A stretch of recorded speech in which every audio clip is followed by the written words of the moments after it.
Alhamdulillah, salatu wassalamu ala rasulillah wa ala alihi wa sahbihi wasallam. Baik Bapak Ibu-Ibu, ini saya temani Ustaz Ami. Acaranya itu di rundown adalah diskusi. Tapi nggak tahu nih mau diskusi apa Bapak Ibu-Ibu ini. Hah? Mau nanya-nanya atau bagaimana? Hah? Tanya jawab?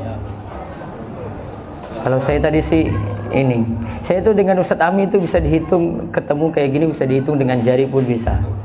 Satu video yang di ANB dulu ya, itu satu. Dua waktu di MPD Masjid Pogung Dalangan. Ada lagi ketiga? Yang ketiga ini. Ketiga ini. Itu baru tiga itu. Tiga itu baru ini. Nah, jadi suruh sama-sama itu agak sulit karena masalah waktu barangkali juga saya jauh dari Gunung Kidul ya, beliau di Sleman. Nah, kalau ceritanya dulu ini teman semajelis ngaji bareng-bareng ya, saya angkatan, beliau teknik nuklir, saya teknik kimia ya, secara chemistry masih nyambung lah. Kita bisa kerja sama apa itu kalau kayak gini? Bikin sego gudeg.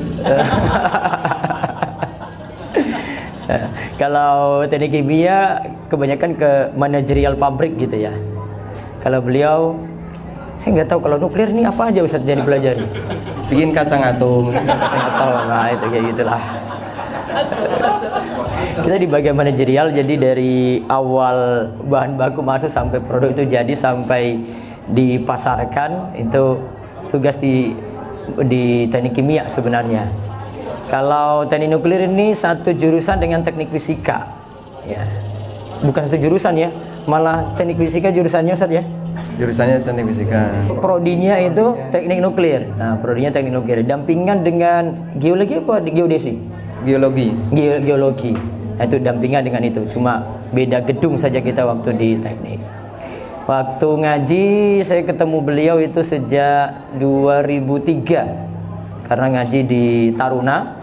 Saya pergi ke Taruna, beliau kebetulan mondok di situ di Taruna Al-Quran. Saya ngaji dengan Ustadz Aris Munandar. Kita pertama apa Ustadz?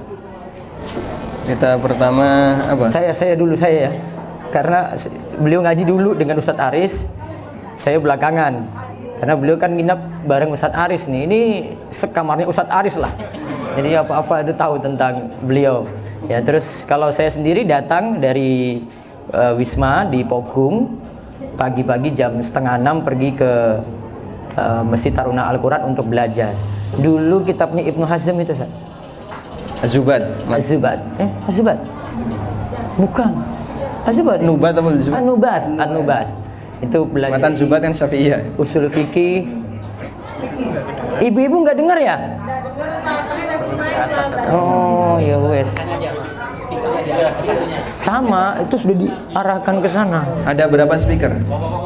Bapak macing lagi Pak. Baik, bapak-bapak sebenarnya maju.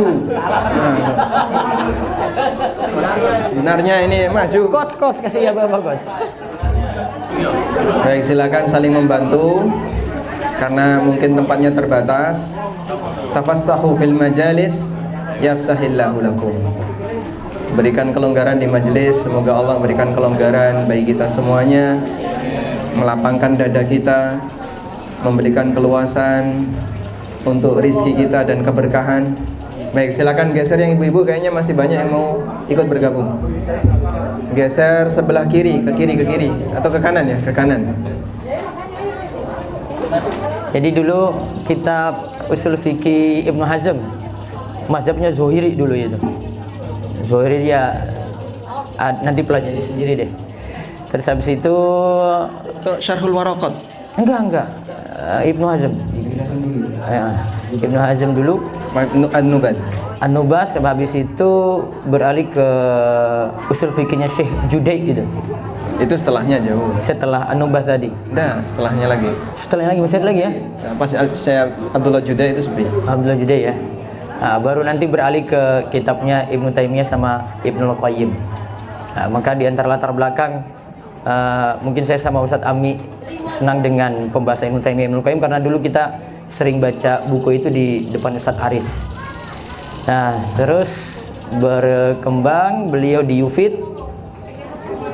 Tahun berapa Ustadz di UFIT? 2007. 2007. Di Berarti UFIT, sudah lulus kalau ya? UFIT 2000, saya yang bergabung 2010. Oh, 2010 ya? Mediunya 2007. Oh iya, Mediunya di 2007. Beliau di Mediu. Saya waktu itu di mana ya? Saya tuh Antum di Riyadh. belum. Kan 2007 lulus tahun berapa, Ustaz? 2006. Lulus ini Mediu 2011. 2011. Nah, ketika beliau di Mediu, saya 2010 ke Saudi. Tapi sebelumnya saya masih lanjut S2 di UGM. Tapi nggak selesai. Terus saya S2-nya lanjutin di Saudi. Nah, setelah itu Ustadz Ami setelah dari UFIT berapa tahun Ustadz? 9. 9 tahun beliau di UFIT. Beliau di konsultasi syariah, terus barangkali ngurus video-video juga Ustadz ya. Video-video pendidikan di UFIT. Kalau saya sendiri ngurus rumaiso.com dan sebelumnya itu Muslim Orid. Saya jadi pemretnya di Muslim Orid. Pernah baca ya? Kalau nggak baca itu terlalu banget. Karena Muslim Orid lebih dulu soalnya dari dulu, dari zaman mahasiswa itu. Dulu yang kembangin namanya Mas Bang Hendri Sahrial, itu yang kembangin itu, terus kita lanjutin ya. Sampai beliau punya ANB saat ini dan sekolah apa namanya Ustaz? Perkenalkan sekolahnya Ustaz, sekalian dipromosikan Ustaz. Sekolah apa? Iya, sekolah yang Ya, bapak-bapak mau masuk SD atau yang anak-anaknya nanti Ustaz. karena ada SD sampai ya. Ya, kalau yang online ada namanya ANB Academy. Kemudian ada sekolah muamalah ANB, khusus muamalah. Lalu satu lagi insya Allah yang sedang dalam progres namanya ANB Arabic Class, khusus belajar bahasa Arab. Insya Allah targetnya sampai bisa baca kitab gundul insya Allah. Tapi belum mulai, ini baru digarap ya. Masya Allah. Di rumah itu juga banyak ya. Kalau sekolahnya tadi Ustaz yang offline? Yang offline ada sekolah ANB saja. Sekolah ANB itu offline, itu 2 tahun dengan materi yang sama seperti yang online, cuman dia nanti tatap muka dengan pengajar. Di depan rumah saya tempatnya. Ada gedung sekolah yang sore tidak dipakai. Yang sekolah Al-Madinah ini? Sekolah yang SD itu? Yang SD Madinah Islamic Primary School. Kalau itu sekarang baru kelas 4. Baru kelas 4. Alhamdulillah, Masya Allah. Itu adalah wakaf dari jamaah sekalian. Dalam salim sama Pak. Salim. Itu ya beliau ya. Kalau saya sendiri jauh di kampung, desa, yang semalam saya cerita Darus Solihin sejak 2013 untuk TPA-nya, dan sebentar lagi baru punya pondok secara terbuka untuk umum, tapi kita khususkan untuk kalangan duafa dan anak yatim seperti semalam saya ceritakan. Itu yang offline ada TPA, izin resmi di Kemenak, terus ada Madrasah Diniyah juga. TPA dulu baru Madrasah Diniyah kalau di Kemenak ya. Habis itu sudah dapat izin juga untuk pondok pesantren sejak 2022. Nah, adapun yang online, kami ada kelas Rumaiso Academy. Rumaiso Academy itu ada beberapa kelas. Sejak awal itu konsen di bahasa Arab. Ini sudah angkatan kelima. Ya, alhamdulillah yang angkatan ketiga sudah latihan baca kitab. Sudah bertahanlah sekitar 100 santri dari 500. Ya, itu biasanya 10% itu pasti tersisa. 10% dari 100% tadi. Terus ini sudah masuk angkatan kelima, belajarnya Durusulullah, terus habis itu Ustadz Aceng bukunya Al-Muyassar dan Al-Kafi. Habis itu bahas Amsilatul I'rab atau kitab I'rab. Lalu kemudian nyambung dengan Amsilatul Tasrifiyah atau kitab Sorof. Baru setelah itu baca kitab. Alhamdulillah yang angkatan ketiga dan yang di bawahnya itu sudah sampai kelas baca kitab ini, dan itu secara online semuanya. Kenapa tidak offline? Soalnya kalau saya offline dan itu saya ngajar langsung. Yang kelas online ini saya ngajar langsung. kecuali yang Durusul Lugha sudah ada rekaman, yang Nahwu Shorof nanti saya ngajar langsung itu 70 pertemuan. Kalau bisa bertahan itu luar biasa. Namun kalau gugur itu memang sudah biasa. Nah, itu untuk kelas bahasa Arab. Terus kita ada baru buka juga beberapa tahun lalu Biro Jodoh Rumaiso. Nah itu semangat mereka. Itu terbuka untuk bapak-bapak dan ibu-ibu juga. Artinya yang punya anak-anak. Tapi kayaknya bapak-bapak itu banyak ini juga, banyak tingkahnya juga di media sosial sebenarnya itu. Makanya saya kadang panas-panasin juga. Bapak di sini saya beri gelar namanya itu Pak Supri. Suami pengen istri lagi. Gitu. Jadi kalau ada sebutan saya di media sosial itu Pak Supri, itu maksudnya itu loh. Nah, terus kalau Mas Joko itu jomblo kokoh. Nah, kalau yang akhwatnya namanya Siti, sinjel sejati. Nah, jadi istilahnya itu Mas Joko dan Mbak Siti. Yang mau beli kaos Mas Joko ada di Rumaiso Store itu. Tapi jenengan nggak direkomendasikan untuk punya. Supri ada nggak? Supri iya nanti coba. Tapi saya nanti takut diserang ibu-ibu. Saya diserang nanti dimarahin. Wong dia pegang baju Joko aja belum beli itu ya. Itu saya istrinya sudah marah-marah. Apa-apaan kamu Mas? Oh Mas kamu macam-macam. Ya padahal nggak boleh kan dia. Tapi memang ada yang kemarin saya ketemu di Jogja, dia pakai baju Joko gitu. Saya kebetulan lagi mau ke rumahnya Ustadz Ahmad Ansori. Terus saya nyasar nih. Kebetulan masuk ke warung kopi. Ih, dia pakai baju Joko itu, bukan Pak Aziz. Dia pakai baju Joko.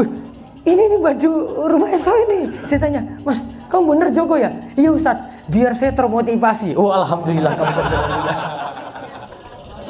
Dia pakai tenan itu dan pas saya fotoin dia itu.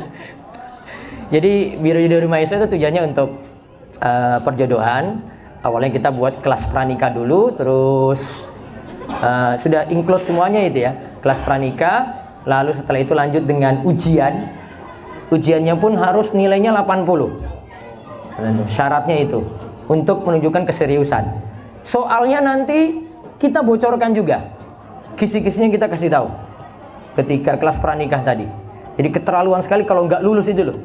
Ya, tapi ada yang memang nggak lulus terus marah-marahin kita gitu. Ini kok kami nggak lulus, apa mau nikah aja dipersulit kayak gini? Bukan dipersulit, padahal sudah dikasih tahu soal itu ini untuk gini. Jadi itu ada kelas pranikah, terus lanjut ke perjodohan. Alhamdulillah sejak tahun 2017 dulu ya.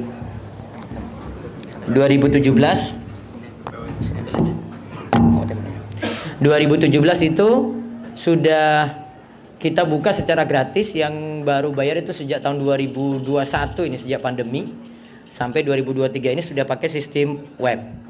Nah, tujuannya itu sebenarnya ada maksud dakwah di situ. Karena mereka harus ikut kelas pranikah. Situ saya selipin juga masalah akidah, persiapan nikah, persiapan untuk berkeluarga, sampai pun dijelaskan tentang konflik keluarga dan masalah perceraian. Ada bukunya itu di Rumaiso Store, nanti bisa dilihat buku Menjemput Jodoh Impian. Alhamdulillah sampai saat ini insya Allah saya sudah menguasai masalah jombloan dan jomblowati. Itu sudah menguasai itu karena masalahnya nggak rumit-rumit banget gitu. Cuma kalau masalah yang laki-laki itu cuma keberanian. Ya, keberanian aja. Kalau yang akhwat itu menggebu-gebu. Kemarin baru buka kelas, ada tim saya buka kelas pranikah gratis nggak bayar. Itu yang ikut akhwat 600, ikhwannya 5 saja. Kelas kedua dibuka lagi, 200 yang ikut akhwat, yang ikhwan 2 saja. Sampai saya pusing mikir mereka nih ikhwan nih kemana, sampai saya bikin status, sampai viral itu di Twitter. Ini masih ada ikhwan di muka bumi ini ya. Saking apa? Mau tunjukkan ini di mana laki-laki ini, masa nggak ada satupun yang maju. 200 tadi itu Pak, 2 doang itu loh. Itu nggak tahu yang 2 ini mau nikah apa enggak gitu, apa jangan-jangan cuma mau ikut kelas pranikah saja itu loh. Itu problem saat ini. Jadi laki-laki memang agak sedikit ada yang memang sulit untuk menikah, kurang semangat, harus dimotivasi. Tambah lagi satu, banyak belagu. Tuh cowok-cowok zaman ini nih banyak belagu. kriteria yang disepakati oleh para ikhwan semuanya itu di biodata pasti semuanya ada. 3, tinggi, putih. Dulu Pak Imam aja sudah bilang tinggi, putih, langsing. Oh, tahu. Biodatanya dulu itu berarti.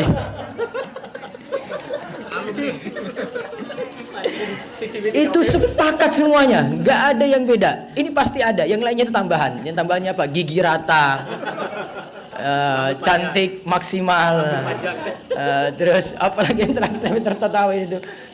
Belum saya buka itu dia sudah ini, belum bayar dia. Dia baru kita promoin, dia sudah sebutkan kriteria di bawah gitu lah. Beratnya jangan sampai sekian kilo, tingginya itu sekian, antara sekian sampai sekian itu. Apalagi putih itu putih, pokoknya itu pasti ada. Ya. Belakang ini kan saya buat status, sengaja memang. Emangnya skincare itu perlu banget ya? Keluar ibu-ibu di bawah itu. 800 komen, emak-emak semuanya. Yang akhwat-akhwat tuh komentar lagi itu. Ternyata status itu buat mereka banyak mundur mungkin karena lihat skincare kok mahal sekali. Ada ustadz yang langsung WA saya di grup. Ustadz Abdul, tolong dong carikan skincare yang murah. Ini skincare yang murah itu yang bagaimana terus jadi glowing gitu ya. Nanti ibu Surabaya mikir sendiri lah, nanti ada solusi untuk itu. Jadi ini kelas yang belakangan. Terus yang lainnya sih cuma kelas tematik saja. Ada juga kelas bisnis. Saya sama Ustadz Ami di KPMI juga ya. Kami di KPMI, saya baru bergabung di KES itu angkatan 12. Tapi sebelumnya itu saya jadi pengurus. Tapi saya nggak seaktif beliau. Nggak seaktif Ustadz Ami dulunya. Terus dipanggil-panggil sama Pak Rahmat sebagai ketua, ulang lagi panggil lagi. Kayaknya memang saya harus hadir nih. Kemudian saya mulai aktif di Muslim Life Fair. Ya, Muslim Life Fair mulai aktif. Yang di Jakarta, kemarin ada di Bandung ya. Ada di BSD, ya itu mulai aktif. Ya, kemudian kemarin ada diskusi terakhir yang KPMI butuh ngajar lagi. Terus saya tawarkan diri, ya sudah saya kalau ada yang kurang saya siap untuk ngajar gitu untuk kelas KPMI. Kemarin ditugasin sama Ustadz Ami untuk ngajar etika pengusaha muslim. Nah itu sedikit saya tentang saya dan Ustadz Ami di sini. Mungkin tambahan dari Ustadz Ami, monggo. Insyaallah. Barakallahu fiik. Jadi mohon maaf kalau obrolan masalah jodoh saya agak menyinggir karena belum cukup umur, Pak. Beda dengan beliau ya, yang sudah banyak berpengalaman. Jangan-jangan antum masuk Supri nggak? Antum di sini bawa istri nggak? Sebelum beliau tanya saya tanya duluan kan. Gini Bapak, saya bocorkan ini apanya kriterianya ya. Jadi sebelum kaget gitu ya. Nanti ibu-ibu tolong perhatikan ini baik-baik. Tolong nanti terima dengan syarat yang saya ajukan, mudah-mudahan ibu-ibu nggak marah di belakang nanti ya. Karena bapak banyak komen sekali di bawah itu. Syaratnya itu untuk daftar di Biro Jodoh Rumah Esok untuk supri-supri ini adalah yang daftar harus istri. Oh, catat Pak. Kenapa? Udah lali. Ada masalah apa? Yang ikut cuma 2 Ustaz. Gak apa-apa kan? Saya kaget responnya. Iya. Oh gitu. Bisa respon oh gitu. Istri yang harus daftar. Soalnya begini, kenapa syarat ini muncul? Karena kita punya problem dulu. Dulu ada saya buka kelas.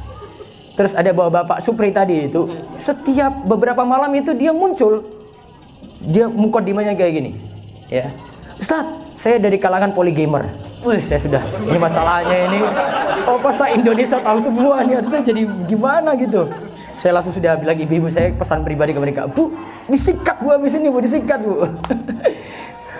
Ternyata itu ada masalah. Beberapa waktu sebelumnya itu, beliau itu memiliki istri, istrinya itu ternyata nggak tahu.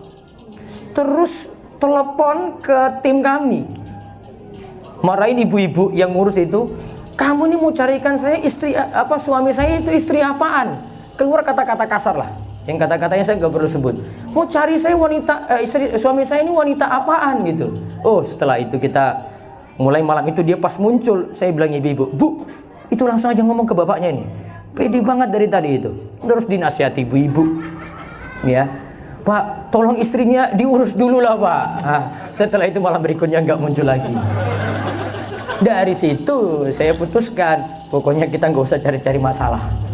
Tapi alhamdulillah ada yang istrinya maju untuk daftarkan Pak. Ada Pak, betul, nggak ada ini, saya nggak bohong di sini. Betul Pak, serius. Jadi sudah saya beritahu syaratnya tak? Istrinya yang daftar. Gitu. Hari ini dibuka Ustaz, hari ini. Hari ini pun bisa. Di sini. Di sini pun Langsung bisa. ambil Ada sinyal ya. link. Ada Bu, nanti buka Biro Jodoh Rumah Iso. Oh, rumahiso.com itu di bagian menu atasnya ada Biro Jodoh. Klik langsung masuk. Sekarang Bu, kesempatan terakhir hari ini Bu. Daftar dewe Bu. Monggo. Gratis ya. Iya. Yang daftar langsung hadiah. Udah dia langsung ya. Siap. Silakan angkat tangan yang mau daftar siapa. Itu. Serius itu. Bagus Ustaz Amin. Sebentar. Kayaknya tadi Pak Praetno mau didaftarkan belum? Apa peraih tantang-tantang aja ini Bu Lina di belakang. Baik. Jadi ini Ustadz Abdul, Masya Allah ya. Beliau ini antum sejak KKN ya di Panggang ya. Tahun berapa? Nah, ini namanya membuka ini masalah usaha kayaknya. Luka lama. Iya. Padahal tadi malam tuh saya bilang, ini gak akan saya ceritakan, nanti tunggu bukunya saja. 2006 ya? Oh 2005? KKN 2005. 2005. Berarti kalau Iya. sampai sekarang ya hampir 20 tahun. Mungkin 15 tahun udah? Iya sudah mau 2000. Jadi beliau ini 15 tahun dipanggang tetap sehat Pak. Ya. Dipanggang terus padahal ya. Ini kesaktian Ustadz Abdul. Kita dulu kan ketemu di forumnya Ustadz Aris itu, kita mulai ngaji jam 5:30 atau jam 6 ya. Dan beliau dari Panggang itu ke Taruna Al-Quran kurang lebih butuh waktu kalau naik mobil sekarang 2 jam. Tapi Masya Allah beliau habis sholat subuh langsung berangkat, sampai tujuan kaget saya. Masya Allah kok sudah sampai sini. Kalau ngebut pakai motor 1 jam aja Pak. 1 jam. Waktu itu kan masih muda, masih bisa ngegas 100 km per jam gitu. Ya, Masih dengan Bapak wajar Ibu itu. bisa lihat medan yang dilalui, jalurnya kelak-kelok dan seterusnya. Alhamdulillah sampai sekarang sehat walafiat ya. Baik, jazakumullah khairan, tidak ada cerita yang menarik dari saya. Selain tadi ya pengalaman sebenarnya dan sebaliknya itu.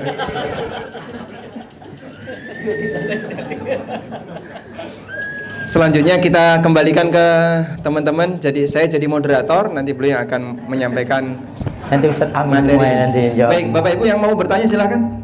Langsung. Gimana Pak? Tanya syarat apa saja Kak? Ada silakan. Ada yang mau menyampaikan sesuatu? Silakan. Ya. Bismillahirrahmanirrahim. Van Ustadz, mungkin ini pertanyaan titipan dari teman Ustadz. Sebenarnya ada 2 pertanyaan. Yang pertama terkait waris Ustadz, yang kedua terkait kurban. Mungkin yang pertama dulu. Jadi kemarin Nana juga dapat curhat dari teman Ustadz begini. Beliau sudah berkeluarga dan dalam perjalanan waktu jadi ada rumah yang dihibahkan. Jadi istri beliau ada 3 bersaudara dan istrinya kebetulan anak terakhir. 2 saudara yang 1 dan 2 ini adalah laki-laki dan semua berkeluarga juga. Dan istilahnya dari orang tuanya itu sudah dibandani lah Ustaz, untuk masuk PNS dan segala macam. Nah akhirnya yang ketiga ini karena beliau tidak bekerja, akhirnya sama orang tuanya gimana rumah ini dihibahkan ke anak yang terakhir ini Ustaz. Kebetulan istri teman Ana. Nah pada saat setelah di rembuk keluarga udah disepakati sampai itu akhirnya teman Ana ngurus sertifikat ke notaris sampai akhirnya keluar sertifikat Ustaz. Balik nama atas nama istri teman Ana.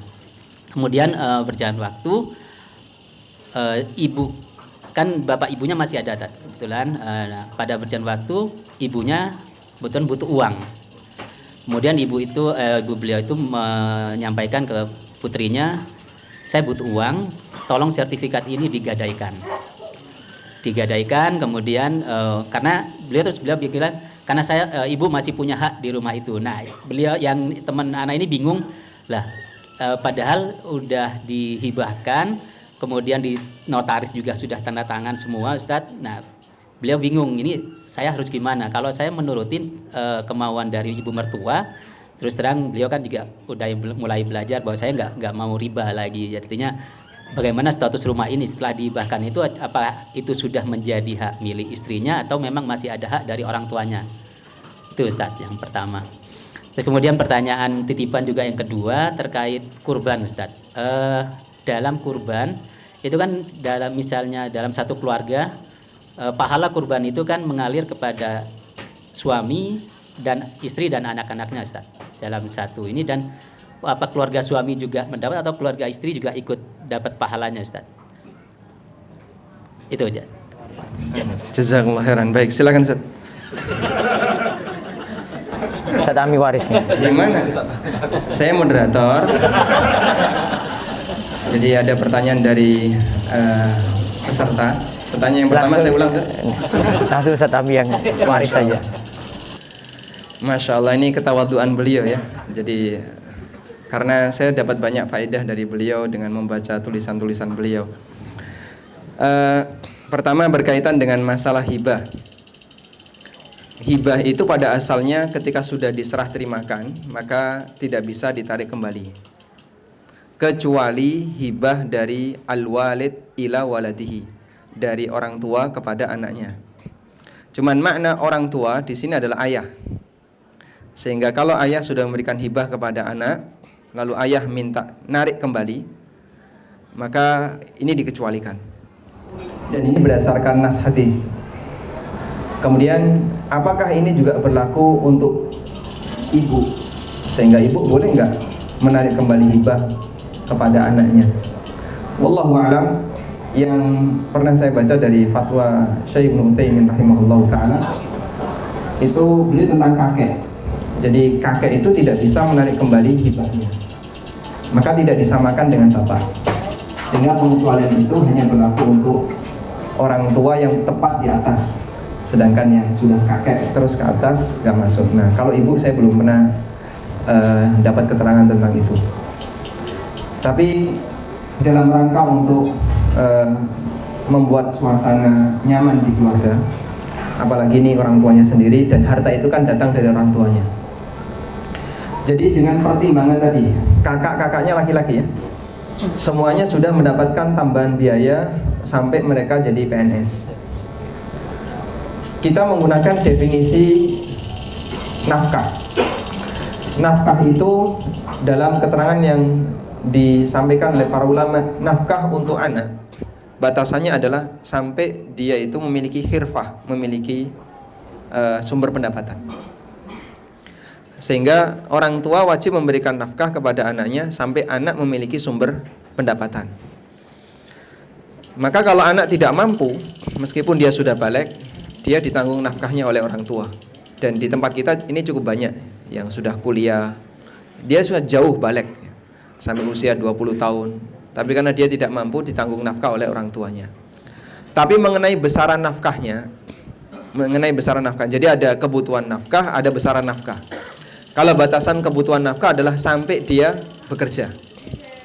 Nah, sekarang membahas besaran nafkah. Apakah kuliah S2 bahkan S3 yang itu nilainya cukup mahal, bahkan termasuk juga mengupayakan untuk lulus CPNS, itu masuk kategori nafkah atau bukan?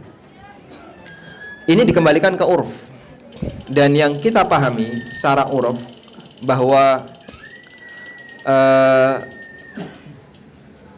kuliah-kuliah seperti ini, biaya kuliah, biaya untuk dia bisa lulus CPNS, ini di luar ukuran nafkah.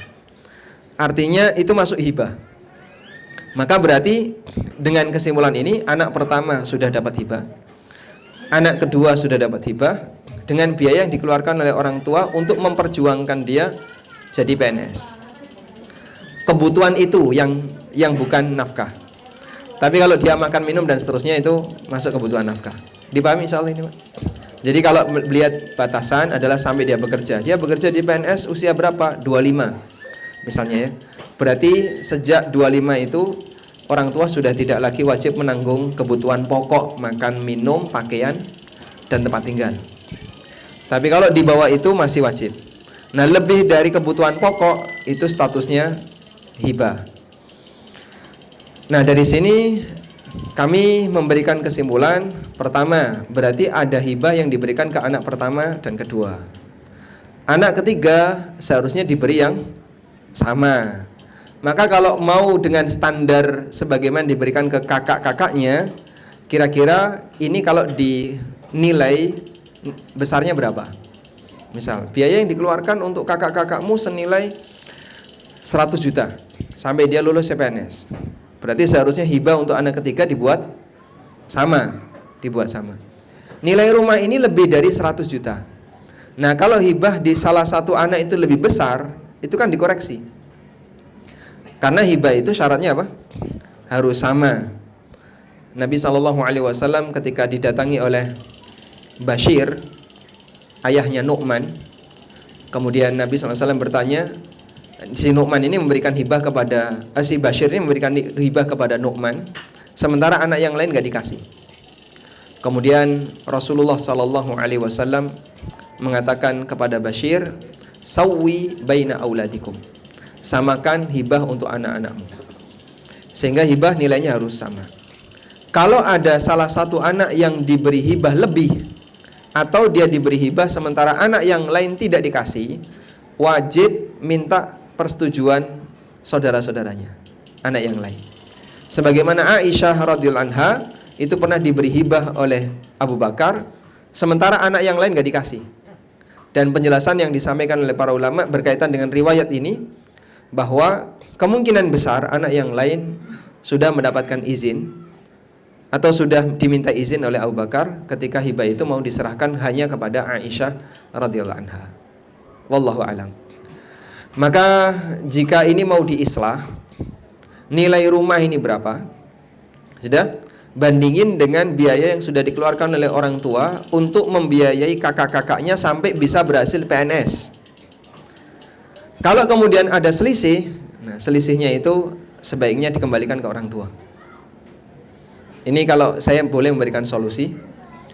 Dan nanti caranya berarti model nyusui.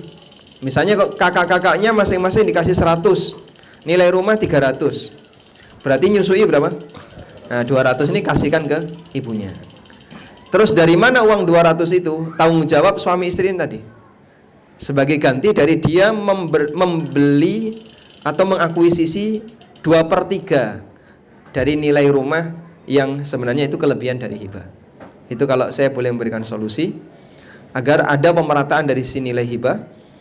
Yang kedua, ketika orang tua masih gandoli, meskipun saya tidak tahu apakah ibu berhak untuk narik kembali atau tidak, tapi dalam rangka menenangkan kondisi keluarga, sebaiknya sisanya dikembalikan ke beliau.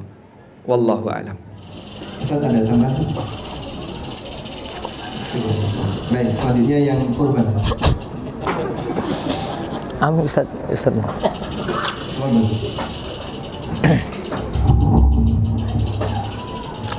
Baik, yang kurban nanti bisa, ini saya pas lagi ada bikin video kemarin tentang satu kurban untuk satu keluarga.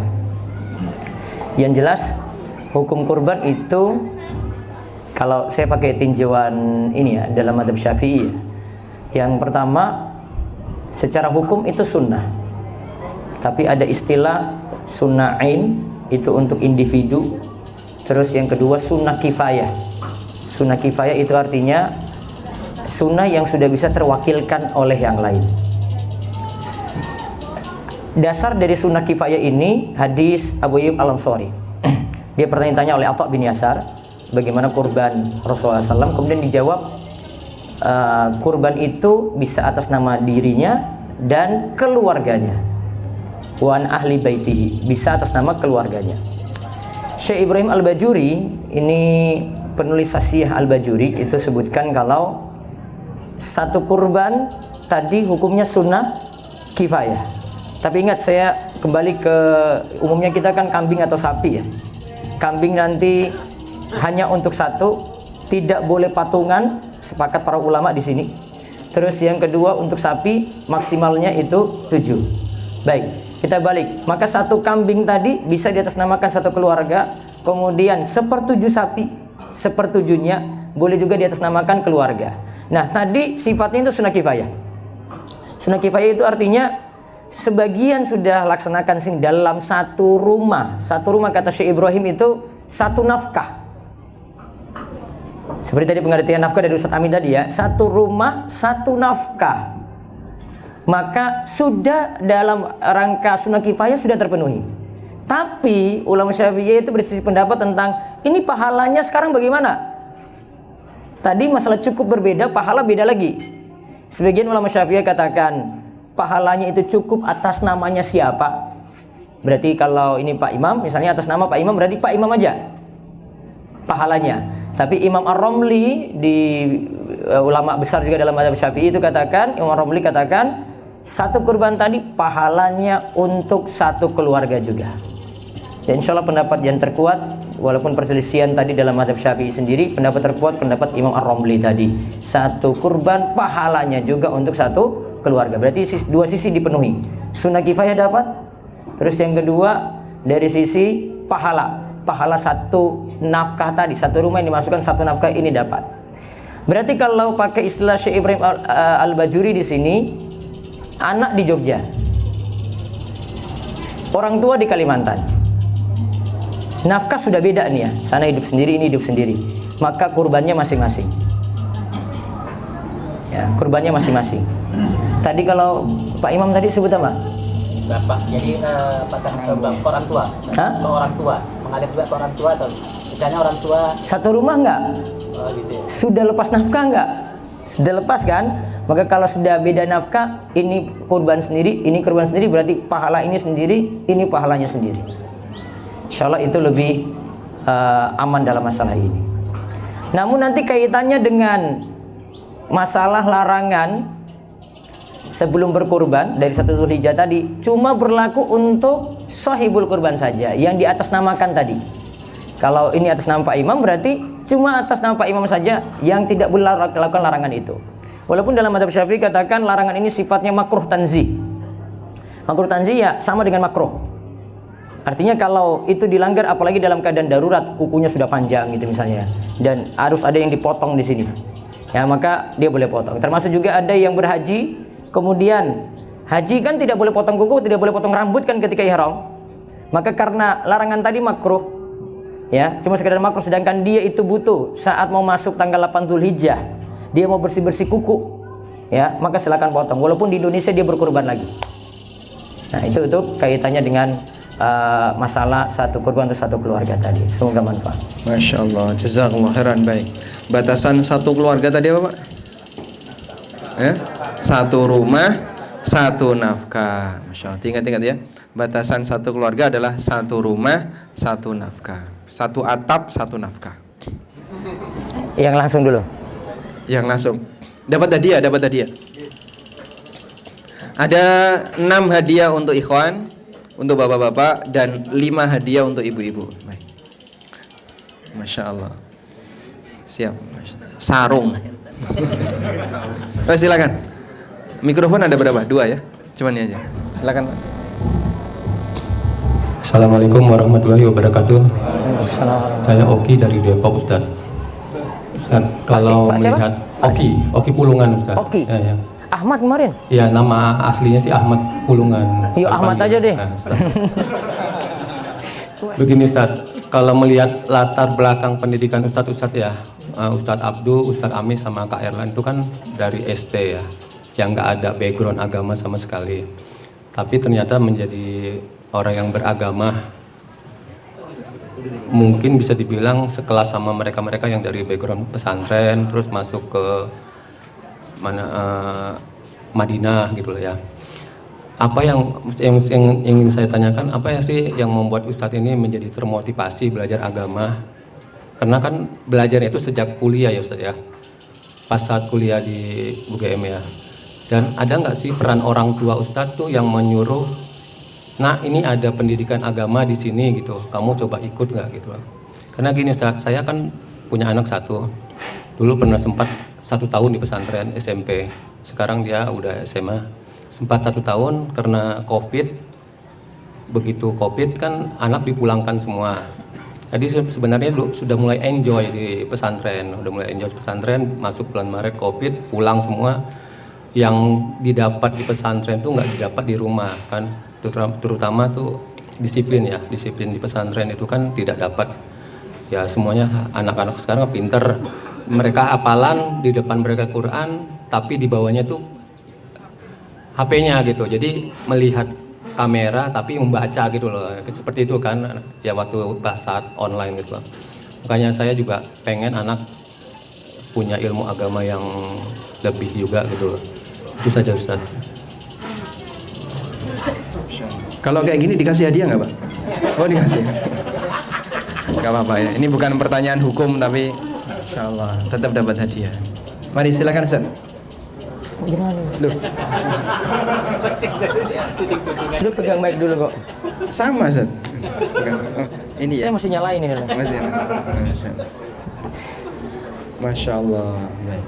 Jadi kalau bicara latar belakang Pak, sebenarnya latar belakang kita itu tidak lebih kelam dibandingkan latar belakangnya sebagian sahabat di masa silam Pak ya. Sehingga kami tidak dalam kondisi membalik keadaan. Ya Alhamdulillah Allah Subhanahu wa ta'ala curahkan rahmatnya bagi para hambanya, sehingga dulu yang mungkin kurang begitu fokus belajar agama kemudian dikasih semangat untuk fokus belajar agama. Tapi kalau kita bandingkan dengan kondisi para sahabat, itu kan keadaannya berbalik. Yang awalnya dulu adalah orang gelap gulita, kemudian tiba-tiba setelah hidayah sampai kepadanya, dia berubah menjadi sangat cerah. Yang dulu mungkin pernah mau membunuh Nabi SAW, dulu pernah menyembah berhala, dulu pernah minum khamr dan aneka perbuatan maksiat yang lain. Kemudian mereka berbalik jadi para pahlawan-pahlawan dalam sejarah Islam. Sehingga kalau kita melihat sejarah itu, sebenarnya kita punya peluang yang lebih besar. Apalagi rata-rata para sahabat itu mereka kenal Islam di usia yang relatif sudah senior. Di angka 30 ke atas, ada 40 dan seterusnya. Tapi orang untuk bisa mendapatkan rahmat Allah, anugerah surga, terkadang tidak butuh waktu lama. Sehingga hanya dengan butuh waktu sekian tahun, tapi ketika hidayah sudah masuk ke dalam dirinya, Masya Allah, perubahannya luar biasa. Kita banyak melihat seperti beberapa tayangan ada orang pakai tato ya, di mukanya penuh dengan tato. Untuk bisa hafid Quran itu kan sebenarnya gak lama itu, hanya butuh kurang lebih 3-4 tahun. Perubahan itu luar biasa. Dari yang awalnya gelap gulita, tapi kemudian dia mendapatkan cahaya yang luar biasa, sampai bisa membalap yang lainnya. Ini tinggal masalah bagaimana kita memasang semangat dan mengatur waktu dalam beraktivitas. Maka bisa kami sarankan, tidak ada waktu terlambat ya bagi siapapun. Dan semua punya kesempatan yang sama.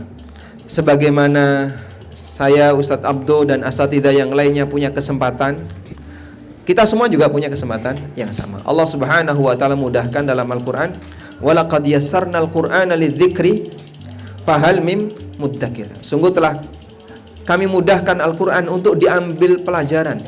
Tinggal kamu mau belajar atau tidak. Tapi kadang kita tidak membuka diri. Kita tidak membuka diri. Alhamdulillah, kita berharap generasi di bawah kita lebih baik daripada orang tuanya. Sehingga mereka mengenal dekat Islam lebih awal. Mengenal Islam lebih dekat, lebih awal. Karena kalau kita kan setelah keluar uban baru kemudian mendekat ke Islam ya. Dari dulu kemana saja? Dulu Pak, kita hanya sibuk ngurusi kantor, kita mungkin ngilang sampai ke luar negeri, ngilang ke luar Jawa, dan hanya fokus di masalah dunia. Kerja, onshore, nanti offshore pulang, piknik, balik lagi kerja, terus seperti itu. Dan suasana hidup seperti ini kan sebenarnya membosankan sekali Pak ya. Karena kebahagiaan dia hanya di indrawi saja. dia belum bisa merasakan kebahagiaan batin. Ibrahim bin Adham pernah mengatakan, "Lau ya'lamul muluku ma nahnu fihi minal iman lajaladuna alaihi bisuyuf." Andaikan para raja wa abnaul muluk dan para putra mahkota itu mengetahui ketenangan batin yang kami miliki, tentu mereka akan memperebutkannya dengan mengangkat senjata. Tapi karena para penguasa itu tidak tahu suasana yang dialami oleh orang-orang yang beriman, yang dekat dengan Allah, hiburan mereka adalah Al-Quran dan hadis, maka bagi mereka ini bukan sesuatu yang layak untuk diperebutkan. Jadi prinsipnya kita punya kesempatan yang sama, dan tidak ada istilah saya sudah terlambat untuk memulai, tidak ada istilah demikian. Terlambat memulai itu tidak ada. Perubahan itu sangat singkat dan cepat. Sebab hidayah ketika sudah turun, Masya Allah ya, seorang hamba akan bisa menjadi yang awalnya ya, mungkin gelap gulita, kemudian jadi bahkan bisa menjadi energi cahaya bagi lingkungannya. Wallahu a'lam. Ustaz Abdul, mungkin ada clue yang lebih menarik lagi. Kalau saya sendiri asal daerahnya jauh, jadi saya baru merasakan sebenarnya dari dulu sih dekat dengan masjid juga ya, tapi majelis-majelis itu alhamdulillah baru dapat di Jogja. Padahal waktu itu ketika saya sekolah dari SD sampai SMA di Papua, di Jayapura tepatnya. Ya dengan Buah Salosa mungkin hampir seangkatan gitu. Kebetulan temannya yang Boas ini temannya itu bareng masuk UGM itu dengan saya. Temannya saya lupa nama teman saya itu Kambuaya itu. Sama-sama main bola dengan Boas tadi. Jadi saya dari dulu cuma tahu ya ke masjid ibadah gitu ya. Jadi alhamdulillah saya waktu milih Jogja, padahal ada masuk UI, ada masuk universitas yang lain waktu itu ya. Terus alhamdulillah kemudian diterima di UGM. Ya, di samping mungkin waktu itu pikirannya sudahlah ini yang duluan masuk, saya pilih UGM saja. Terus kemudian diterima. Saya waktu kenal duluan itu bukan dengan Ustadz Ami, saya kenal itu dengan Ustadz Amrullah Akadinta yang di Jogja ya. Karena waktu itu masuk di jalur PBUD itu bareng. Nah, jadi ketemu dengan beliau itu sudah lebih awal dulu. Nah, kemudian masih mencari-cari tempat untuk ngaji. Waktu saya itu cuma ngikut masjid yang ramai mana. Itu. Sampai ada yang bahas khilafah, saya ikut. Ada yang bahas apa, pokoknya itu ramai itu, pokoknya semangat terus. Nah, terus belum ketemu mana-mana, ada kakak angkatan saya sekarang sudah jadi profesor, namanya Mailana Dharma Putra. Sekarang di KIPMI itu yang cendekiawan muslim yang ada doktor situ. Mereka mau bikin kampus tapi kampus umum tapi berbasis Islam gitu ya. Nah, ini kakak angkatan saya ini yang dulu ngajak, karena mungkin lihat saya sana sini nggak jelas hidupnya gitu ya. Dia panggil, ya Abdul, sudah masuk MTI saja. MTI itu wisma saya dulu. Kan tadi saya cerita saya dari Pogung, Ustadz Ami kan di Taruna Quran. Nah, jadi kalau saya ngaji dari kos saya ini. Nah, kakak angkatan saya ngajak ke situ. Padahal saya sudah sebelumnya kos jauh di daerah Janti kalau di Jogja. Jauh. Naik bis nomor angkut 7 pokoknya itu ke UGM. Kemudian karena teman saya ini kakak angkatan ngajak, ya sudah saya ikut dia aja. Saya minta sama bapak ibu saya, Pak Bu, ini saya pindah aja. Pindah kemana? Pindah ke UGM. Kontrakanmu belum selesai. Sudah nggak apa-apa, masih tinggal 2 bulan lagi.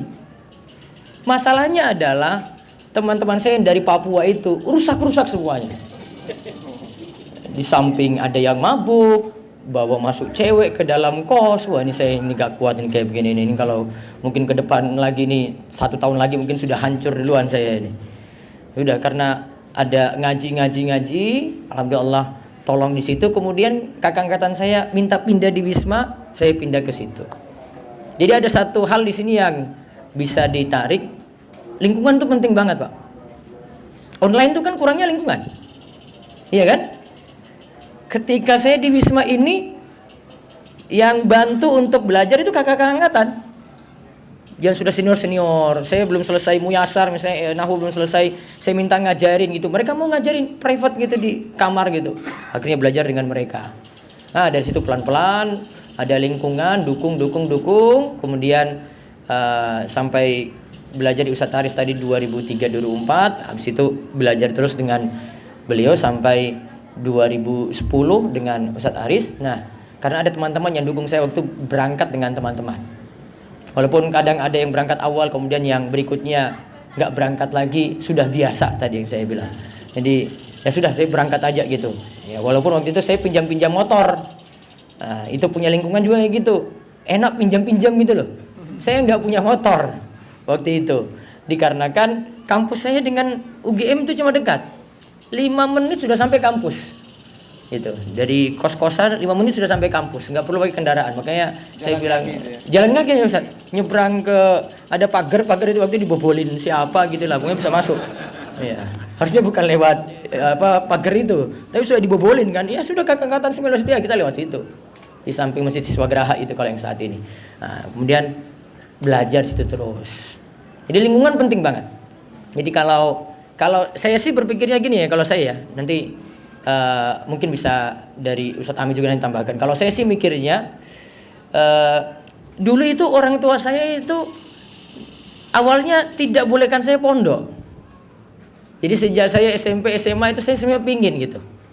Tapi sepertinya saya harus sekolah umum gitu. Ya sudah, saya milih itu aja deh. Kalau saya sih sudahlah manut pada orang tua aja. Sampai saya S1 UGM. Habis itu S2 juga, S2 saya itu Polymer Engineering. Polymer Engineering itu masih di bawahnya teknik kimia juga, sama. Belajar polimer itu masih saya pelajari juga di teknik kimia. Tentang manajemennya juga saya dapat dari situ. Nah, ya sudah saya ikut arus aja gitu. Tapi saya curi-curi waktu kalau kuliah itu loh. Belajarnya kapan? Sore hari. Kuliah tetap, ya, baru belajarnya sore. Kalau saran saya sih, sebagaimana tadi saya sebut KIPMI juga itu ya. KIPMI itu punya misi, dia sebenarnya ingin wujudkan ada mahasiswa-mahasiswa umum kayak kami dulu ini supaya juga bisa belajar agama, Pak. Saya dan KIPMI itu punya pemikiran kayak gitu dari dulu. Walaupun saya nggak masuk pengurus inti ya. Jadi kalau memang dia passionnya di situ, mungkin diarahkan situ, tapi tugas Bapak ada lagi. Ini bisa dia jaga dia nggak selama dia belajar umum tadi itu loh. Ya, mungkin dengan lingkungan tadi. Ya, Bapak mungkin kuliahkan di Jogja, terus cari Wisma gitu, nanti dekat dengan masjid. Itu bisa itu. Mereka di Wisma itu punya program-program juga, hafalannya ada. Terus ada waktu kajian tertentu yang wajib ikut, sholat dibangunin. Coba kalau di asrama umum atau di tempat kos umum kan nggak kayak gitu. Nah, itu mungkin PR kalau memang akhirnya milih yang umum ya. Nah, harus dijaga lingkungannya. Saran saya kalau memang dia sudah pening nggak mau di pondok lagi, ya umum, tapi resiko Bapak adalah harus ngarahkan dia. Gitu Pak Ahmad. Kuncinya 3 sebenarnya kalau untuk pendidikan. Ini seperti dikatakan oleh penulis At-Ta'lim Al-Muta'alim Thariqut Ta'allum, Imam Zarnuji. 3 trilogi yang harus ada untuk pendidikan anak. Yang pertama, orang tuanya sendiri harus baik. Yang kedua, anaknya serius. Yang ketiga, lingkungan. 3 ini perhatikan dengan baik, insya Allah jadi anak yang sukses dunia dan akhirat. Seperti itu. Allahu a'lam bishawab. Masya Allah, alhamdulillah ya. Sama juga bapak-bapaknya, insya Allah jadi bapak yang sukses ini. Sukses. Ini karena gimana? Suprinya mau dilanjutkan? Silakan Pak. Masya Allah. Assalamualaikum warahmatullahi wabarakatuh. Waalaikumsalam warahmatullahi. Saya Rudi Ustadz dari Sidoarjo. Saya mau tanya tentang wakaf. Karena sebelum ayah saya wafat, ayah saya pernah berpesan kepada saya untuk mewakafkan rumahnya untuk pengadilan agama. Hanya saja pengertian orang tua saya itu pengadilan agama itu ada per kecamatan gitu Ustaz. Jadi umpama karena saya tinggal di Lampung, ada Tanjung Karang Pusat, Timur, Barat, dan Utara. Saya sudah pernah ke pengadilan agama untuk saya serahkan rumah itu. Hanya saja pengadilan agama menolaknya. Karena pengadilan agama itu di satu kabupaten kota hanya ada satu, kemudian tanahnya itu ada ininya, ada standarnya lah gitu loh. Kemudian sampai saat ini saya belum mewakafkan rumah itu. Apakah boleh saya umpama mengalihkan rumah itu saya jual atau saya alihkan ke yang lain, umpama sumbang ke masjid atau dan lain-lain gitu, Ustaz. Terima kasih, Ustaz. Assalamualaikum warahmatullahi wabarakatuh. Masya Allah, baik. Masya Allah, ini nanti mohon dikoreksi saja, jadi mohon izin. Memang idealnya wakaf itu dikelola oleh pemerintah muslim, sehingga beberapa negara Islam di Timur Tengah itu kan punya kementerian khusus yang menangani masalah ini, namanya Kementerian Wakaf, Wizaratul Auqaf. Sehingga ketika ada orang yang wakaf, maka nyerahkannya ke pemerintah, dan nanti pemerintah yang akan mengelola. Nah, selanjutnya pemerintah ketika mengelola itu apakah dikelola sendiri ataukah dilimpahkan ke yayasan sosial yang lain, itu kembali kepada kebijakan mereka. Kalau kemudian dalam pengertian ini, ketika Bapak mewakafkan rumah kepada pengadilan agama, dalam arti itu dikelola oleh pemerintah Indonesia yang menangani wakaf, dan itu yang wewenangnya pengadilan agama. Berarti sebenarnya cukup dikasihkan ke mereka. Selanjutnya mereka ini akan menugaskan lembaga yang lain untuk mengelola lahan itu. Seharusnya demikian. Nah, ini bingungnya kan kayak gitu ya. Ternyata beliau tidak mau menerima. Ketika beliau tidak mau menerima, berarti posisi nadirnya tidak mau menerima. Wallahu ta'ala alam. Yang kami pahami, di antara ketentuan wakaf ketika nadir tidak mau menerima, maka bisa dialihkan ke nadir yang lain. Jadi bukan wakafnya yang dibatalkan, tapi nadirnya nggak mau menerima. Wakaf itu kan ibaratnya kayak gini Pak ya. Dia menyumbangkan objek yang sifatnya permanen. Karena di antara syarat wakaf itu objeknya punya nilai ketahanan, artinya tidak habis pakai. Objek yang tidak punya nilai ketahanan seperti nasi, kemudian air, makanan secara umum tidak bisa diwakafkan. Orang nggak bisa wakaf rokok, itu nggak bisa, karena baru disedot entek Pak. Tapi kalau dia punya nilai ketahanan seperti bangunan, lahan dan seterusnya, bisa diwakafkan. Nah, dia infak itu untuk dimanfaatkan dan dikelola. Tapi siapa yang mengelolanya? Nadir. Nah, posisi nadir itu sebagai wakil bagi wakif untuk mengelola objek wakaf tersebut. Kalau wakil tidak bersedia, maka amal tidak batal, tapi diganti wakil yang lain. Bapak sudah setong ya?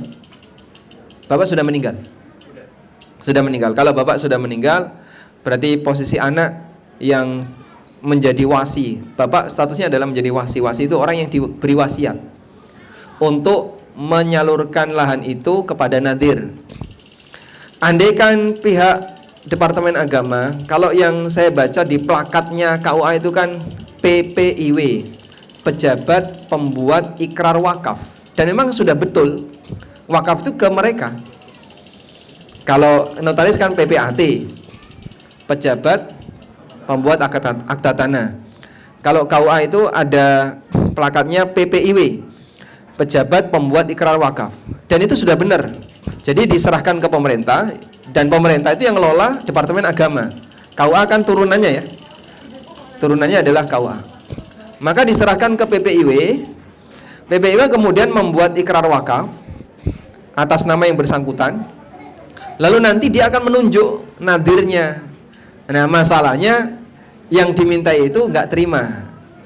Ketika nggak terima, amalnya tidak batal, tapi seharusnya mereka menggantikan yang lain. Nah, kalau mereka sendiri tidak mau menggantikan, silakan Bapak tunjuk sendiri. Misalnya ke ormas mana atau ke lembaga sosial mana yang kira-kira bisa mengelola itu untuk kemaslahatan masyarakat. Wallahu a'lam, itu yang saya pahami. Nggih. Semun cekap?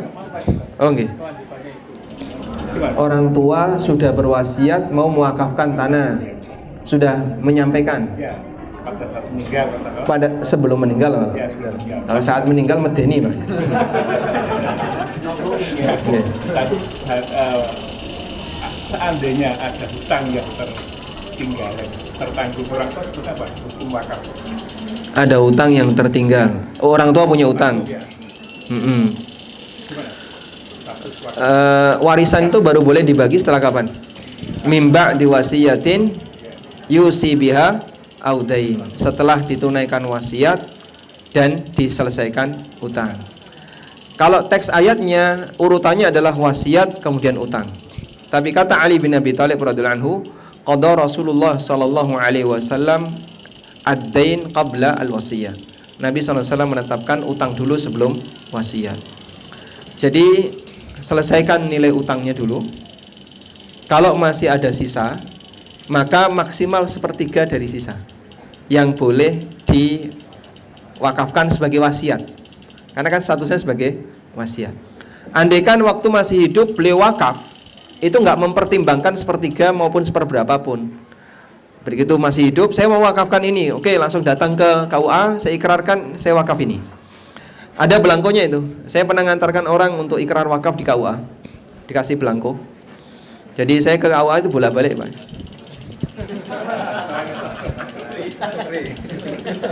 Ngantar orang, Pak. Kemudian disediakan belangko, kemudian ada pernyataan di depan pejabat KUA-nya itu. Terus kita tanda tangan, selesai. Saya jadi saksi waktu itu. Nah, seperti ini, kalau beliau masih hidup, gak ada perhitungan sepertiga, seperempat, gak ada. Kalau bapak misalnya, saya mau wakafkan setengah harta saya. Sekarang, Pak, sekarang. Baik, bisa langsung ke KUA, tanah mana yang mau diwakafkan, meskipun itu bisa jadi setengah dari total harta jenengan, boleh. Karena kondisi orangnya masih hidup. Tapi kalau diwasiatkan kan berarti saat hidup itu belum terlaksana. Karena wasiat itu semakna dengan taukil, semakna dengan mewakilkan. Saya pesankan kepada anak saya, nanti kalau saya mati tolong ini diwakafkan. Nah, itu jadi hitungan wasiat maksimal sepertiga setelah dilunasi utang. Jadi kalau total harta beliau 300 juta, utangnya kok 200 juta, lalu beliau pernah wakaf 50 juta, ngitungnya gimana? Potong dulu 200, sisa 100, wasiat 50, gimana? Kelebihan, ya, kan setengahnya jadinya. Maka dipotong jadi maksimal 33. Kalau mau hitungan persis, ya. Ini metode yang disampaikan Syekh Utsaimin di Tashilul Faraid. Jadi potong utang dulu, nilai wasiat yang boleh dikeluarkan sepertiga dari sisa. Kalau dari total 300, kayaknya 50 itu jauh di bawah sepertiga. Ya, masih seperenam ya. Cuman kan masalahnya utangnya 200. Jadi setelah dipotong utang, sisanya sepertiganya. Wallahu a'lam. Ustaz Abdul, silakan. Sudah pas, Pak. Jazakumullah khairan Ustaz ya atas bimbingannya. Dapat hadiah enggak, Pak? Oh, jeruk, makan jeruk. Baik. Dari rumah. Nih, duluan. Ini saya Ustaz. Saya bacakan Ustaz, antum jawab. Saya tahmi aja. Masyaallah. Itu masih ada itu. Dari rumah juga? Siap. Siap. Sebentar saya carikan dulu sebentar ya. Saya carikan barangkali loh, Pak, barangkali, Pak. Ada yang daftarkan. Oh, ketemu siji tuh, Pak. Wah, dengerin, Pak ya. Masyaallah. Iya, dapat. Ini enggak ada namanya, Mas. Bapak tarik nafas dulu, Pak. Nanti yang nanya tinggal itu aja, serahin pertanyaan situ, tinggal ambil kan, iya. Baik. Ini pertanyaan Ustaz, ketahuan nih. Assalamualaikum. Waalaikumsalam. Mana yang harus didahulukan, membayar utang kepada yang masih hidup atau yang sudah meninggal? Baik, dapat hadiah, Pak. Membayar utang ke yang masih hidup, kepada yang masih hidup ataukah kepada yang sudah ataukah kepada yang sudah meninggal dunia. Berarti yang sudah meninggal dunia siapa yang nagih? Yang punya hutang itu yang masih hidup, kan? Maunya mendahulukan yang meninggal, yang orang yang meninggal itu kita punya hutang, tapi ada yang meninggal atau yang masih hidup duluan gitu. Iya kan? Yang sudah meninggal ini siapa yang ini nanti? Yang kan pasti ada yang minta kan? Iya kan? Baik. Kalau saya pandang sih tidak ada yang ini ya. Prioritas antara keduanya, semua sama-sama kewajiban, karena ini kan nanti turun ke ahli waris juga kan untuk nagih itu, atau yang masih hidup nanti bayarkan ke ahli warisnya. Jadi mana yang urgen dan jatuh tempo lebih dulu, itu yang nanti dibayarkan utangnya. Kalau menurut pandangan saya seperti itu. Tapi kalau menurut skala prioritas bagi orang yang berutang ini, dia dahulukan yang utang yang lebih darurat dan lebih besar. Diselesaikan besar-besar dulu, baru nanti yang kecil belakangan. Karena semuanya kan wajib bagi dia. Dia tinggal mampu yang bagaimana dulu. Mungkin dia selesaikan yang besar, yang kecil nanti ada rezeki lagi, dia selesaikan lebih. Yang kecil dulu apa yang besar dulu? Kecil dulu, maaf. Kecil dulu dia selesaikan utangnya, sudah terpenuhi. Ini sisa yang besar ini karena sulit. Nah, yang besarnya nanti dia bayar belakangan. Wallahu a'lam bishawab. Masya Allah, jazakallah khairan. Baik, pertanyaan berikutnya Ustaz. Gas ya, gas. Dapat sudah ya, tadi satu. Nah, baik. Assalamualaikum warahmatullahi wabarakatuh. Waalaikumsalam warahmatullahi wabarakatuh. Tanah wakaf yang tidak pernah digunakan dan pengurusnya sudah bubar, apakah boleh diambil dan diwakafkan ke yang lain? Sudah saya bacakan. Nanti saya dapat faedah dari beliau. Dari yang kedua sekarang yang kedua. Lempar-lempar. Orang yang punya utang banyak ribawi dan ada uang cukup untuk kurban, apakah lebih baik utang atau bayar utang? Lebih baik kurban atau bayar utang? Meskipun tidak seberapa berkurang utang ribanya. Kurban itu, di antara syarat kurban itu adalah mampu. Syarat kurban ya, walaupun tadi saya sebut sunnah ya, Islam, balik, kemudian tadi Islam, balik, berakal, merdeka, mampu. Kapan disebut mampu? Ulama Syafi'i katakan mampu itu jika hari Idul Adha 11, 12, 13 hari tasyrik, 4 hari ini dia sudah memenuhi nafkah, punya nafkah untuk 4 hari tersebut, dan dia punya kelebihan harta untuk beli kurban. Harga kambing berapa? Paling murah di Surabaya sama ya, 3 juta ya? 3 juta dapat ya? Taib. 4 hari bisa nafkahi, terus 3 juta tadi punya ya, maka dia disebut mampu. Kata Imam Syafi'i, untuk yang mampu inilah urahis fi tarkiha liman qadara 'alaiha. Bagi yang mampu, kata Imam Syafi'i, saya tidak sarankan untuk meninggalkan kurban.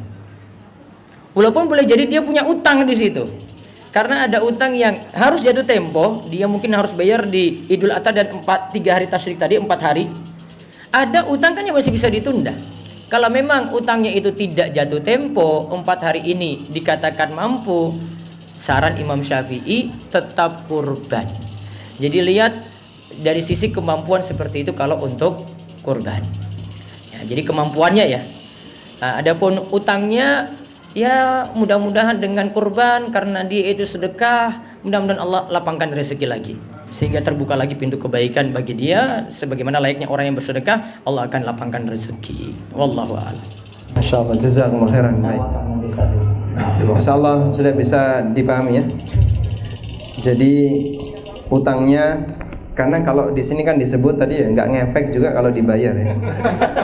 Tidak seberapa berkurang utang ribanya. Karena kalau cuma dibayar 3 juta sementara sisanya masih 1 M kan nggak ngefek. Insyaallah. Baik, untuk yang pertama, apabila nadir, sebenarnya pengelola wakaf itu kan bukan sasaran penerima, itu pengelola, namanya nadir. Apabila nadir wakaf itu sudah bubar, kalau aturan di negara kita, ketika nadir yang di pasar itu sudah bubar, maka nanti akan ditarik oleh negara. kemudian oleh pihak yang berwenang akan disalurkan ke nadir yang lain. Nah, sekiranya eksekusi itu belum dilakukan, boleh nggak wakif sendiri yang melakukannya? Insya Allah tidak masalah. Sehingga wakif nanti bisa langsung mengalihkan gedung tersebut atau tanah tersebut untuk diserahkan ke nadir yang lain. Jadi wakafnya tidak dibatalkan, tapi pengelolaan wakafnya yang diganti. Makanya ini juga berlaku untuk semua model kayak gini, Pak. Sajadah di masjid sudah nggak dipakai ya, di masjid A nggak dipakai. Sementara masjid A sudah beli sajadah baru. Nah, itu sajadah yang sudah digulung diapain? Alihkan ke masjid yang lain. Nah, dialihkan ke masjid yang lain itu tidak membatalkan wakaf jamaah yang membelikan sajadah ini. Wakaf jamaah ketika proses pengadaan sajadah ini. Sehingga ketika dialihkan ke masjid yang lain itu sama dengan memindahkan nadir, dan memindahkan nadir hukumnya boleh. Wallahu a'lam. Baik. Pertanyaan selanjutnya. Oh ya. 2 pertanyaan, 2 hadiah. 1 ya. Pertanyaan selanjutnya, ini urusan utang, insya Allah Ustadz Abdul ini pinter ya. Kami membeli rumah dengan cicilan kepada si A. A ini ingin lepas dari bank ribawi. A statusnya masih nyicil ke bank tersebut, tapi berusaha untuk melunasinya. Qadarullah, kami hanya punya uang setengah dulu untuk lunas setengahnya ke bank, dan masih ada setengahnya lagi yang harus dilunasi ke bank. Akad kami dengan si A, tidak dengan si bank. Apakah boleh seperti ini? Paham ya? Penanya A bank. Penanya beli dari A secara kredit. A sendiri punya utang dari bank. Gitu? Nah, A ingin melunasi utangnya ke bank, sehingga nagih ke penanya. Lalu penanya tidak punya uang kecuali hanya setengahnya, sehingga yang bisa dilunaskan oleh A ke bank hanya setengahnya. Pertanyaannya, Ustaz, siapa nama penanya? Fadhal Ustaz.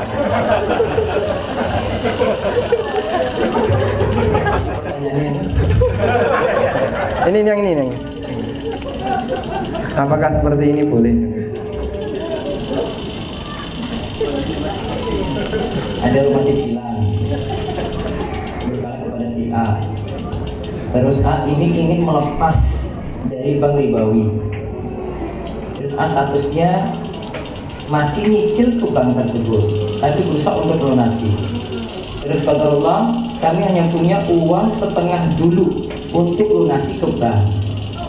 Terus masih setengahnya lagi yang harus dilunasi ke bank. Apa kami itu dengan akad kami itu dengan A, tidak dengan si bank? Kan akadnya ini dengan siapa juga? Hah?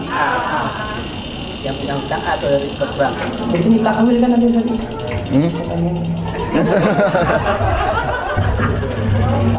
Masya Allah. Saya belum punya pengalaman KPR saja. Antum yang bersinggungan dengan para pengusaha KPR? Ya ada. Baik. Jadi gimana sarannya nih? Kalau bolehnya boleh ya? Boleh, karena dia akadnya dengan A ya, sehingga dia tidak melakukan akad riba dengan Bank. Maka ya silahkan dibantu si A lebih cepat lebih bagus, biar dia bisa lebih cepat lepas dari utang banknya. Baik, kalau bapak punyanya hanya setengah atau ibu punyanya setengah, ya silahkan kasihkan setengahnya itu. Nah, ada tambahan? Baik, alhamdulillah. Sudah ya? Dapat hadiah Pak? Sisa berapa menit Pak? 4 menit. 4 menit ya. Baik, satu lagi untuk jadi jamaah bawa Pak. Itu airnya sudah pasang itu loh. Nanti sebentar surut lagi malahan. Waalaikumsalam warahmatullahi wabarakatuh. Pak Sinten? Pak Rizky. Ini kan Pak Rizky tadi ya? Sama ya? Ya. Ya, ada 2 pertanyaan. Pertama terkait kurban, yang kedua terkait muamalah. Yang saya tanyakan terkait kurban tadi menyambung pertanyaan Mas Imam. kalau misalkan orang tua kita tanggung, kemudian Orang tua tanggung. Orang tua dengan jenengan beda rumah. Nafkahi nggak? nafkahi. Orang tua sudah tidak kerja lagi dan tidak punya nafkah. Betul. Iya, berarti jadi tanggungan anak. Iya. Baik, terus Kemudian yang jadi pertanyaan, apakah orang tua saya ini tetap wajib berkurban? sunnah kalau dalam ini ya, sunnah jumhur. Yang kedua, kalau misalkan yang tidak, kalau misalkan saya yang berkurban, apakah Orang tua ikut. Saya. misalkan. Orang tuanya dapat pahala atau tidak gitu ya? Betul. Itu yang pertama. Terus yang kedua yang terkait muamalah. Insya Allah kami akan ada usaha gitu ya, jual beli logam mulia. Yang ingin jadi pertanyaan adalah kalau misalkan ada customer kami yang di luar kota gitu saja, gimana caranya supaya kita tuh terhindar dari ribawi gitu saja untuk Logam mulia apa? Logam mulia. transaksi logam mulia ini. Kalau misalkan kita pakai wakat akalah gitu ya, tapi si pembeli ini dia nggak punya orang yang bisa dikuasakan ke kami gitu misalkan. Kondisi kasusnya seperti itu. Apakah boleh kita transaksi dengan misalkan video call ya, dengan teknologi yang sekarang, dengan video call, atau mungkin maksud ada saran lain, solusi lain untuk biar bisa jadi transaksinya halal gitu Zat, terhindar dari riba gitu Zat. Ya demikian, assalamualaikum warahmatullahi wabarakatuh. Kaitannya dengan kurban tadi, lanjutan dari Pak Imam ya, yang jadi satu kurban untuk satu keluarga. Kalau menilik dari perkataan Syekh Ibrahim Al-Bajuri tadi, satu kurban satu keluarga itu satu rumah sama dengan satu nafkah. Jadi mungkin solusinya saya beritahu solusinya. Kalau Pak Rizky punya kelapangan rezeki, kasih uang ke orang tua biar kurban atas nama dirinya. Itu karena tadi sebut beda rumah sih. Karena kalau saya pakai pengertian dari Syekh Ibrahim Al-Bajuri, ini belum ini. Kalau yang satu rumah satu nafkah, bareng-bareng satu atap, satu dapur, terus bapak nanti niatkan kurban atas nama Pak Rizky, istri masuk, anak-anak masuk, orang tua masuk, satu atap. Tapi karena tadi bilang beda atap, karena pengertian Syekh Ibrahim Al-Bajuri tadi satu rumah itu satu nafkah, berarti belum. Maka solusinya jenengan transfer uang saja, suruh beliau berkurban di tempatnya. Itu. Kalau langsung dipilihkan, Hah? langsung dibelikan berupa kurban gitu. Atau bisa juga berarti kirim kurban ke beliau, ke orang tua, boleh juga. Kalau sekarang mungkin orang tua jenengan di Surabaya, orang tua di Kalimantan, transfer, suruh kurban di sana. Berarti nanti dia jadi sahibul kurban, larangan kurban berlaku bagi dia. Itu. Ini terserah. Ini orang tua, bapak atau ibu. Nanti mau atas namakan siapa? Kalau saya sih sarankan kepala keluarga saja. Gitu ya. Alhamdulillah. Atau bapak pindah rumah ke rumah orang tua, jadi satu atap ya. Baik. Masya Allah. Apa tadi Pak? Logam mulia ya. Untuk jual beli emas, ya memang syaratnya harus tunai ya. Dan tunai itu adalah tunai fisik. Tunai fisik. Karena Nabi sallallahu alaihi wasallam mengatakan adzahabu bidzahab riban illa ha wa ha. Wadzahabu bil fiddati riban illa ha wa ha. Emas dengan emas itu riba kecuali hak wa hak. Kata hak wa hak itu kalau bahasa kita ya nyoh. Yang satu nyerahin, yang satu nerima. Sehingga fisiknya harus ada di tempat. Maka kalau sebatas online, emas kan nggak bisa dikirim online, Pak. Kalau Bapak punya mesin kayak yang di film Star Trek itu, Pak, diurai terus dikirim. Kalau ada seperti itu boleh. Cuman kita kan nggak punya kayak gitu. Maka satu-satunya solusi apabila ada orang yang mau menjual emas secara online, maka dilakukan dengan sistem wakalah. Bapak tunjuk wakil. Bapak penjual atau pembeli? Penjual. Caranya begini. Ada nggak tetangga yang bisa dipercaya? Ya mesti ada ya. Kok kayaknya berat mantap. Kalau nggak ada itu Bapak tinggal di lingkungan yang berbahaya sekali. Jadi kalau di kanan kiri Bapak ada tetangga yang bisa dipercaya, ya, maka minta mereka untuk membantu jadi wakil bagi konsumen. Sehingga sebelum dia transaksi, kasih nomor tetangga ini ke calon konsumen tadi. Silakan kamu berhubungan dengan ini. Nanti bagaimana teknisnya, ikuti arahan dia. Kemudian tetangga Bapak si A menghubungi calon konsumen, tolong transfer ke rekening saya, ke rekening si A. Nah, si A kan berhadapan dengan Bapak. Uang, ada emas. Sudah? Setelah transaksi dilakukan, kemudian si A ini menitipkan emas tersebut ke Bapak untuk minta tolong dikirimkan ke customer. Itu insya Allah lebih aman. Jadi sama-sama tunai. Alhamdulillah ya. Nah, terus si A ini nanti dibayar berapa? Yaitu sesuai kesepakatan antara si A dengan customer. Nah, cukup Ustaz? Cukup ya. Ini ada satu pertanyaan terakhir ya. Misalnya kami orang tua mewasiatkan kepada anak-anak, suatu saat ketika kami orang tua sudah meninggal, mewasiatkan sebuah rumah untuk diserahkan kepada yayasan, apakah dibolehkan? Dalam hal ini anak-anak sudah mendapatkan bagian masing-masing. Boleh ya. Jadi kalau orang tua ingin mendapatkan jatah amal pribadi, maka wasiat itu kesempatan terakhir. Makanya Nabi SAW menyebut wasiat itu sedekah dari Allah. Innallaha tasaddaqa alaikum bithuluthi amwalikum. Allah bersedekah kepada kalian dengan sepertiga harta kalian. Sehingga wasiat disebut sedekah, karena orang yang sudah mati kan dia nggak bisa beramal, tapi dia masih bisa mendapatkan kesempatan dapat pahala melalui wasiat itu.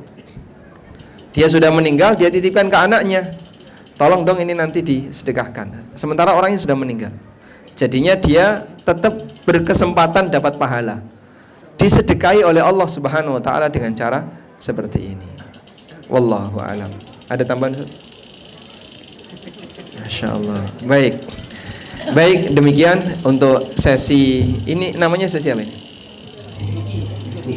Diskusi. Karena saya lihat di sini kan judulnya NNB. Iya. Ngaji nginep bareng kan bersama ANB. Ngambil pasar nih kayak gini nih. Nggak boleh ya. Masya Allah. Ngaji nginep bareng di DS. Masya Allah. Berarti nginapnya di sini juga berarti. Kita sampaikan jazakumullah khairan kepada Al-Ustadz Abduh Tuasikal dan tim yang telah memberikan banyak layanan untuk kita semuanya, sehingga kita bisa piknik bersama keluarga, juga sekaligus sambil belajar bareng. Semoga Allah Ta'ala menjadikan forum ini forum yang diberkahi. Selanjutnya kita akan serahkan ke Ustadz Abduh untuk memberikan kata-kata dan nasihat terakhir. Insya Allah setelah ini acara bebas, jadi nggak ada tausiah. Tausiahnya nanti sore habis asar ya Mas Rudi ya.